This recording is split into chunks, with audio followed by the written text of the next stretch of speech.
Math में हमको अंकों की जानकारी होनी चाहिए। कहाँ की जानकारी होनी चाहिए? अंकों की। अंक किसे कहते हैं, अंक का अंकित मान क्या है, उसका स्थानीय मान क्या है। स्थानीय मान आता है, अंकित मान आता है? नहीं आता है। अंक की परिभाषा आती है? नहीं आती। देखिए हम आज बताएंगे कैसे, कितने सरल तरीके से उसको सीख लेंगे, याद कर लेंगे, तुम्हारा बहुत अच्छी तरीके से मैथ तैयार हो जाएगा। संख्या पद्धति में अंकों की जानकारी बहुत जरूरी है, ठीक है। अंक किसे कहते हैं? अगर तुमसे कोई पूछे क्या है बेटा अंक, क्या है अंक? कितने लिखे हमने? एक अंक है। अगर इसको कोई कहे एक अंक कहते हैं किसे, कोई बता पाएगा? नहीं बता पाएगा। परिभाषा याद कर लीजिए इसकी, आज हम याद करवा रहे हैं, ठीक है। अंक किसे कहते हैं? देखिए गौर से देखेंगे सभी लोग। अंक संकेतों का एक ऐसा समूह, ऐसे संकेत, देखिए सब भाषा संकेतों में लिखी गई है, इनको हमको बताया गया इनको कैसे पढ़ना है। एक भाषा लिपि जो है वो संकेतों में है, ठीक है। सब संकेत है, हमको बता दिया गया कि ये है, वो है, ये का है, ये खा है, ये एक है, दो है, तीन है, चार है, ठीक है। तो संकेतों का एक ऐसा समूह जिसकी सहायता से किसी संख्या को लिखा जा सके।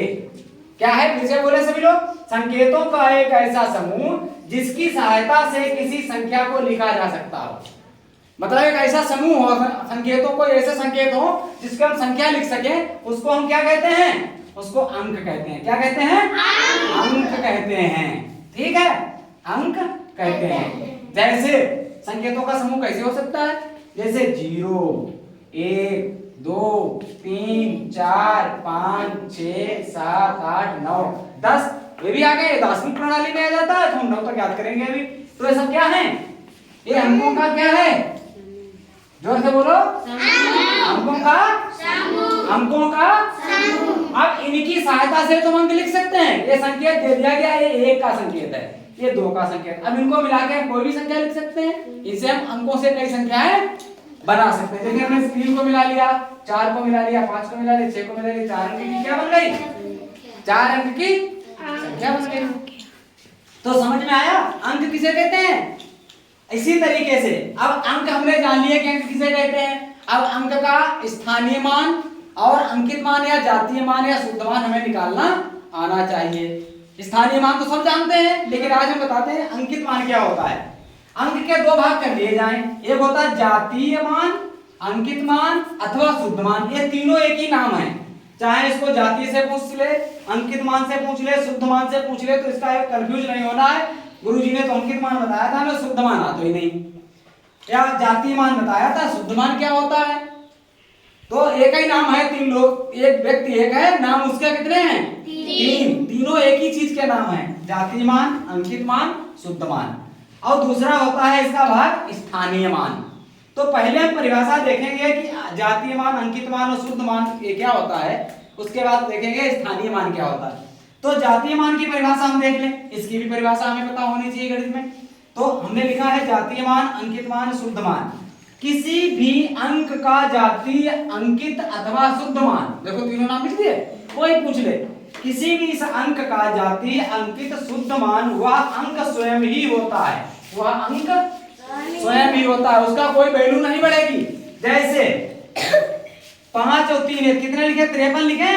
कितने लिखे? 53। अब 53 में मैंने एक उदाहरण दिया है, 53 में 5 का अंकित मान क्या होगा? कितना लिखा मैंने? 5। कितना होगा? कितना होगा? 5 ही होगा। क्यों? क्योंकि इसमें गुणा नहीं होती है, ना भाग होगा, इससे कोई मतलब नहीं। किसी संख्या में हमने ये संख्या मान लिया, ये मैंने एक संख्या लिख दी, अब इसमें कह दिया जाए 2 का 3 का अंकित मान बताओ, 3 का अंकित मान कितना होगा? 3 ही होगा। कितना होगा? 3। स्थानीय मान होता तो उसमें गुणा हो जाती। तो अंकित मान समझ लीजिएगा, अंकित मान 2 है तो 2 ही है, 6 है तो 6 ही है, 3 है तो 3 ही है, 2 है तो 2 ही है, 6 है तो 6 ही है। इसमें इकाई, दहाई, सैकड़े का कोई प्रभाव नहीं पड़ता है। इकाई, दहाई, सैकड़े से मतलब नहीं होता। कोई संख्या, कोई एग्जाम्पल ले लीजिए, मान लिया और समझ लीजिए, मान लिया हमने एक संख्या लिखी 7, 3, 1, 2, 1। इसमें 7 का अंकित मान बताओ ना, इसे कितना होगा? 7। 3 का अंकित मान 3। 2 का अंकित मान 2। 1 का स्थान, 1 का शुद्ध मान 1। वही तीनों नाम है, जातीय मान, अंकित मान, शुद्ध मान। बात समझ में आ गई? जातीय मान समझ में आ गया? अभी तक समझ में नहीं आया था तुम्हारे। दूसरा अगर हम इसका भाग ले लें, स्थानीय मान। क्या है का? स्थानीय मान। हालांकि तुम लोग जानते हो, लेकिन फिर भी हम बता दें इसकी परिभाषा क्या होगी स्थानीय मान की। किसी भी अंक का स्थानीय मान, किसी भी अंक का स्थानीय मान उस अंक की स्थिति, वो कहाँ पे स्थित है, जैसे इकाई, दहाई, सैकड़ा, हजार, 10,000, लाख, करोड़, कितने, उसकी स्थिति किस अंक पर है, किस पोजीशन में है, कि इसमें गुणा होगी। ये संख्यात्मक मान निकाला जाता है, गुणात्मक रूप में निकालेंगे इसको। हम किस में निकालेंगे? गुणा करके निकालेंगे। किस कैसे? ठीक है। तो जैसे इसी में हमने पूछा है 5312 में 5 का स्थानीय मान कितना है। इसमें क्या किया जाता है, इसमें हमको गुणा नहीं करनी पड़ेगी, इसमें हमको गुणा करके इसका मान निकालना पड़ेगा कि ये किस पोजीशन में है, इसकी स्थिति कहां पर है। सैकड़े पे बैठा है, 1000 पे है, लाख पे है, 10 लाख पे है, करोड़ पे है, 10 करोड़ पे है, हम निकाल लेंगे। जैसे देखिए इसमें मैंने 5312 यानी 5312 में 5 का स्थानीय मान पूछा है, तो इसमें 5 का स्थानीय मान कितना होगा। हमने 5 उतार लिए, निकालने का तरीका भी समझ लीजिए। 5 उतारे, एक गुणा का निशान लगाया, उसके बाद 1 से गुणा करेंगे। किससे गुणा करेंगे? 1 से। उसके बाद इसके आगे जितने अंक होंगे उतने जीरो उतार देंगे। 1 2 3, कितने जीरो हैं?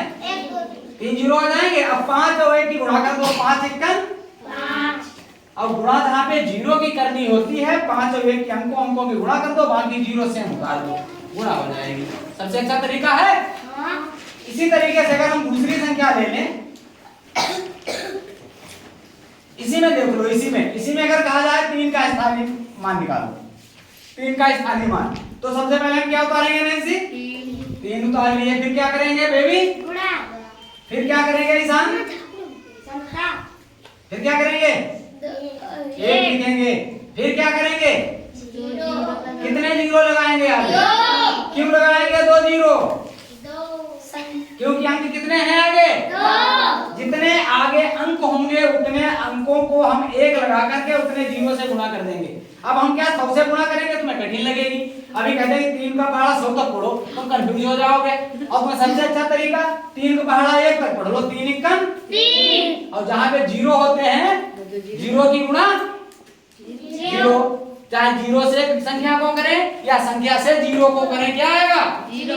चाहे तुम गुणा करके देख लें, 3 जीरो 3 जीरो, और चाहे तो डायरेक्ट हम दोनों जीरो उतार दें तो उसका क्या आ जाएगा। यानी इसमें 5 का स्थानीय मान कितना है? 5000। और 3 का स्थानीय मान कितना है? 300। इसी तरीके से 1 का भी निकल जाएगा, 2 का भी निकल जाएगा। निकल जाएगा। तो कैसी लगी गणित? सरल लगी, कठिन लगी? एक बात ध्यान रखो, गणित से सरल, गणित से अच्छा, गणित से रुचिकर सब्जेक्ट कोई है ही नहीं। अगर गणित तुमको आ गई, गणित में बस प्रैक्टिस करनी है। एक रफ कॉपी मंगाओ, उसमें जितनी प्रैक्टिस कर लोगे, गणित से सरल कोई विषय ही नहीं है। बस गणित को प्रैक्टिस की जरूरत है, थोड़ा दिमाग लगाओ। और जो मैंने लिखाया है इसको सभी लोग याद करेंगे। कल हम इस परिभाषा को सुनेंगे।